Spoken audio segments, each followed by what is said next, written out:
नमस्कार प्यारे बच्चों।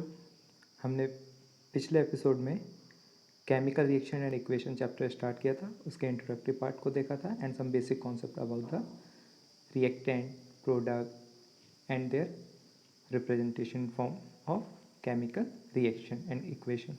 इतना हमने देख चुके थे। In this class we will study about the balancing of a chemical equation. That means our new topic is balance a chemical equation. Is it?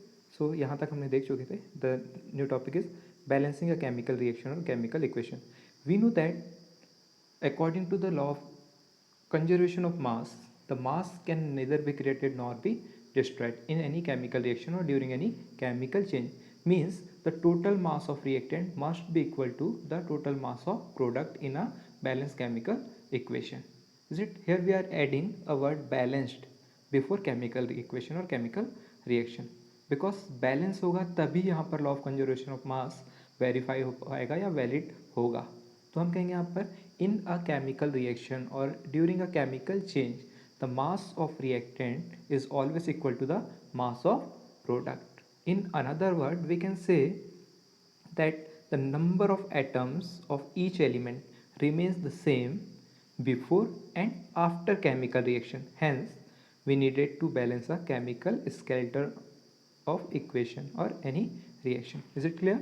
तो हमें क्या कहा है यहाँ पर कि law of conservation of mass के अकॉर्डिंग कभी भी अगर कोई केमिकल चेंज हो रहा है तो उसमें रिएक्टेंट का मास और प्रोडक्ट का मास हमेशा सेम होगा, क्योंकि ना तो हम मास को अलग से क्रिएट कर सकते हैं ना तो डिस्ट्रॉय कर सकते हैं. That means the mass on both side, left hand side and right hand side must be equal and it is possible only in case of a balance chemical equation. या हम कहेंगे कि जितने रिएक्टेंट के elements है उनके जितने number है उतने ही प्रोडक्ट में जितने एलिमेंट है उनके भी नंबर बराबर होने चाहिए, तो ही वो इक्वेशन क्या हो सकती है, बैलेंस हो सकती है. Is it? सो आप ये स्लाइड से काफ़ी आसानी से समझ जाएंगे कि बैलेंसिंग होती क्या है. So let us see here this. See here in this projection you can observe, is it balance? No. आपने इस तरह से देखा होगा कि हम खेलते हैं तो एक ऊपर होता है नीचे होता है, तो जिस तरफ ज़्यादा वजन होगा वो नीचे होगा और जिस तरफ ज़्यादा कम वजन होगा वो ऊपर चला जाता है. तो यहाँ आप देख सकते हैं इन दिस मॉड्यूल आप देखते हैं इस तरफ क्या है, सॉरी ये इस तरफ आप देख रहे हैं कि यहाँ पर ये क्या है, हाइड्रोजन और क्लोरीन ज़्यादा है, जबकि दूसरी तरफ क्या है, हाइड्रोजन क्लोरीन HCl बन रहा है. So now see here in the reaction H2 plus Cl2 gives HCl. In the left hand side you can observe, क्या ऑब्जर्व कर रहे हैं, हाइड्रोजन इज 2 इन नंबर. कितना है, 2. क्लोरीन कितना है, that is 2. But in the product side hydrogen is only 1 and chlorine is 1. So is it balanced? No. Now let us see. We can say this equation is unbalanced equation. This is not balanced equation. Then what is a balanced equation? So see here. Now we can say in the left hand side towards the reactant 2 hydrogen are there, 2 chlorine are there. While when it forms the HCl molecules, there is also 2 hydrogen and 2 chlorine molecules are there. So in the equation we can observe here H2 plus Cl2 gives twice HCl.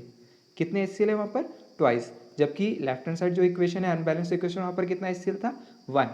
But in the balance equation we put 2 before the HCl. Now it becomes balance. So कैसे हम कह सकते हैं, by putting the number of element on both side. तो reactant में hydrogen कितने हैं, 2. Chlorine में कितने हैं यहाँ पर, that is also 2. Is the number of hydrogen of chlorine and chlorine and hydrogen are same in the product side?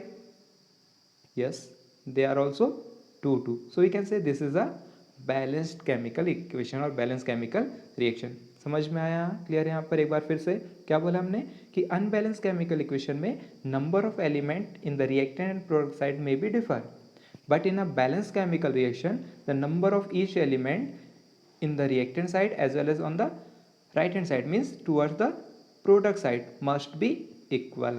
Is it clear? Now let us see how we can balance a equation. So our main topic is balancing a chemical equation. So see here, that is balancing a chemical equation. We can balance a chemical equation by taking an example of this reaction. When iron react with the water vapors, it forms iron magnetic oxide with the liberation of hydrogen gas. You can observe here Fe. plus H2O give rise to Fe3O4, that is iron magnetic oxide plus hydrogen gas is formed. This is not a balanced equation. You can easily observe here in the left hand side only one Fe is there, while on the right hand side 3 Fe is there. On left hand side 2 hydrogen is there, in the right hand side 2 hydrogen is there. Oxygen is only 1 in the left hand side, while on the right hand side that is 4. So all the elements are not balanced except hydrogen. So there are certain steps in balancing a chemical equation. There are certain steps used to balance a chemical equation. Let us see one by one, and after each step we will verify or we will calculate the number of each element in left hand side and right hand side of the equation are equal or not. So by taking the example of this equation, we can balance a chemical equation. Let us see here.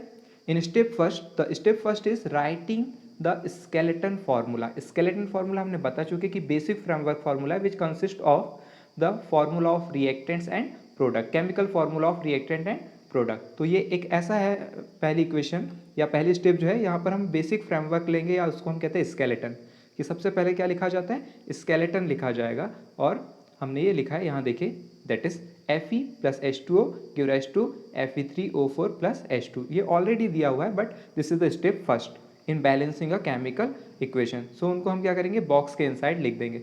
While next step में हम देखते हैं कि step second में क्या कहा जाएगा हमारे पास में.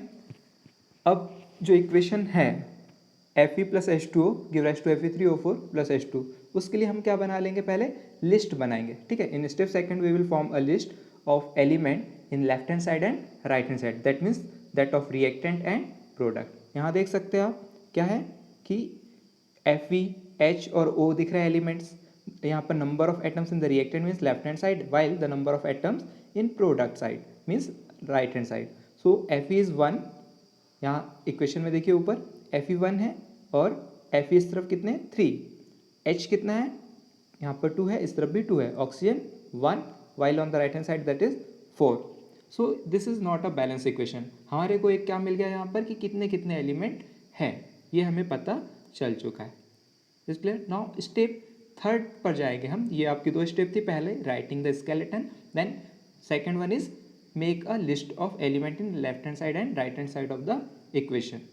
then अगली स्टेप हम यहाँ पर क्या देखेंगे कि अब इन जो एलिमेंट्स हैं उनको बैलेंस करना जरूरी है. अब कैसे बैलेंस करें. So first of all we will choose the biggest formula. ठीक है, either from left hand side और right hand side of the arrow. तो यहाँ पर आप ऑब्जर्व कर सकते हैं एक बिगेस्ट फार्मूला क्या है, Fe3O4. Fe, H2O, Fe3O4, H2 में से सबसे बड़ा फार्मूला कौन सा है, Fe3O4. उसमें ज़्यादा एलिमेंट भी है और वो बड़ा फार्मूला भी है. So we will choose as a reference. ठीक, कि जिसमें मैक्सिमम नंबर ऑफ एटम है उसको हम एक रेफरेंस के रूप में मानेंगे और उसके अकॉर्डिंग फिर लेफ्ट हैंड साइड या राइट हैंड साइड में क्या करते जाएंगे, हम इक्वेशन को बैलेंस करते जाएंगे. सो let us see here in step third हमने क्या बोला, Fe3O4 को यहाँ पर चूज़ करेंगे. समझ में आ रहा है, यहाँ हमने क्या किया है, Fe3O4 को चूज़ किया हुआ है. ठीक, अब नेक्स्ट आएगा हमारा स्टेप क्या, थर्ड में आप देख पाएंगे कि कितने कितने एलिमेंट थे. ठीक है, अब देखिए हम इस तरह से उनको मल्टीप्लाई करेंगे. इनमें आ गया ये, यहाँ ऊपर देखें, ऊपर हमारी पुरानी इक्वेशन है या पुराने जो लिस्ट है वो है. अब उसके नीचे बैलेंस करने के लिए first of all from Fe3O4 we can balance the oxygen. किसको बैलेंस करेंगे, ऑक्सीजन को बैलेंस करेंगे. तो ऑक्सीजन कितने हैं वहाँ पर, that is 4 in the right hand side, while there is only 1 in the H2O. So we will multiply it with the 4 in the left hand side with H2O. Now it will become 4H2O. क्या हो जाएगा, नीचे समझ में आ रहा है, clear है कि अब हमारी इक्वेशन हो जाएगी Fe प्लस हमने 4 से मल्टीप्लाई किया है. यहाँ पर देखिए हमने क्या किया है, इसको 4 से मल्टीप्लाई किया था H2O को. ठीक है, अब 4 से मल्टीप्लाई किया तो राइट हैंड साइड में भी कितने हो गए, यहाँ पर 4 आ गए, ये दिख रहा है 4. ठीक, देन अब यहाँ देखिए इक्वेशन में, यहाँ पर हम देख रहे हैं Fe है, ये 4H2 है, यहाँ पर Fe3O4 है और ये H2. सो हमारा एक चीज़ बैलेंस हो गया, oxygen. Now in the left hand side and right hand side the number of oxygen is 4. Then we will balance the another atom, that is iron है, या हाइड्रोजन है, ऐसा होगा ना कोई। तो क्या करेंगे in the next step, then Fe and hydrogen atoms are still not balance, so pick any of this two element. हम अब क्या करेंगे इसको, या तो आयरन लेंगे या तो Fe लेंगे। तो सबसे पहले क्या कर लिया जाए, चलिए हम क्या ले लेते हैं, हाइड्रोजन को बैलेंस करें। आप किसी से भी बैलेंसिंग कर सकते हैं। If we are taking the hydrogen to get balance, then hydrogen किस तरफ ज़्यादा है, in the right hand side, sorry in the left hand side, that is 4H2। कितने H2 है यहाँ पर, 4H2 मीन्स कितने हो गए वहाँ पर, ये कितने हुए hydrogen, 8, while in the right hand side how many hydrogens are there, only 2. That means if we multiply the hydrogen of right hand side with 4, then it will become 8, means the number of hydrogen can be balanced 8 both side. So see here, so we will balance, initially कितना था यहाँ पर in the reactant, that is 8, in the product that is only 2, and to get balance यहाँ क्या करना पड़ेगा हमको, 4 से मल्टीप्लाई किया, नाउ बोथ साइड कितने हो गए, 8 हो गए। कितने हो गए यहाँ पर, अब 8 हो चुके। Is it clear. Next one, now still this equation is not balanced, now we need to balance the iron. किसको बैलेंस करने की जरूरत है हमको, आयरन को, क्योंकि आपने देखा वहाँ पर बाकी एलिमेंट तो बैलेंस हो चुके हैं, लेकिन आयरन अभी भी बैलेंस नहीं है। Now check the number of iron in left hand side and right hand side. So we observe here there is only one iron in the left hand side, while there is 3 iron in the right hand side. So we need to multiply with 3 in the left hand side. Then by multiplying the 3 we will get the equation, that is 3Fe plus 4H2O gives Fe3O4 plus 4H2.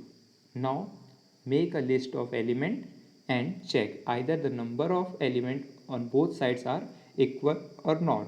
देखिए यहाँ पर आप देख सकते हैं 3Fe 3Fe, is it 8H2 8H2, 4 oxygen 4 oxygen, means all the elements in reactant side as well as in the product side are balanced or equal. So we can say it is a balanced chemical equation. Is it clear? As the number of atoms of element from both sides are equal, hence the equation is now balanced. And this methods of balancing a chemical equation is called hit and trial method. क्या कहा जाता है इसको, hit and trial। देखिए ये लिखा है ना, hit and ट्रायल मेथड। क्यों, क्योंकि हमने इसको गुणा करके किया है, ठीक है। हमने हिट करना मतलब वहाँ पर क्या किया, मल्टीप्लाई करते गए हैं और उसको ट्राई करते गए आगे। So that is called hit and trial method to balance a equation by using smallest whole number coefficient. यानी हमने कोई पार्शियल नंबर से उसको या जो फ्रैक्शन है उससे मल्टीप्लाई नहीं किया है, होल नंबर इंटीजर से मल्टीप्लाई कर करके हमने क्या किया, उसको बैलेंस किया हुआ है। Is it clear. क्योंकि कोई भी एटम्स पार्शियल नहीं हो सकता है, all the atoms are complete, it is a complete integer, that's why we need to multiply it with the complete integer. So in this way we can balance a chemical equation. समझ में आया, ठीक। So last one you can see here in this reaction, this is becomes the balanced chemical equation. समझ में आया, ये क्या है आप यहाँ पर बैलेंस केमिकल इक्वेशन प्लस अब क्या है हमारे पास, ये बैलेंस केमिकल इक्वेशन तो है, but we need to put their states, state of matter, that means वो किस स्टेट में, फिजिकल स्टेट हो सकती है वहाँ पर तीनों, सॉलिड लिक्विड और गैसेस में भी देयर।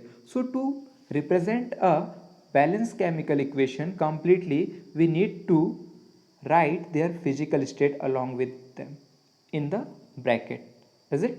सो उनको हम क्या करेंगे, यहाँ पर नीचे ध्यान दीजिए, यहाँ पर दैट इज 3Fe ब्रैकेट में S means solid plus water vapours. हमने शुरू में कहा था when iron is heated with or reacted with the water vapors means it is in the gaseous form, is it, to form iron magnetic oxide. Iron magnetic oxide is in the solid form, so that is the S, is it, while it form the hydrogen gas, so here the hydrogen is in the gaseous form.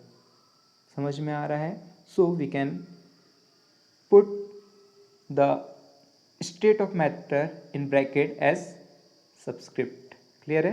so that is giving a proper information about the complete reaction, complete information about the balanced chemical equation. so यहाँ पर हम solid liquid gas या aqueous form के लिए AQ वगैरह का use करते हैं। इतना समझ में आया, ठीक। तो आप इसको पढ़िए और अपने एनसीईआरटी बुक्स में सेम मेथड को यूज़ करके अदर अनबैलेंस केमिकल इक्वेशंस दिए हुए हैं उनको आप सॉल्व कर सकते हैं, और करके देखिए, अगर डाउट होगा तो फिर आप पूछिए। ओके, ठीक है, bye. In next class will learn the next topic. ठीक है, तो आप इसको प्रिपेयर कीजिए, हम नेक्स्ट क्लास में इसके आगे का देखेंगे। ठीक है।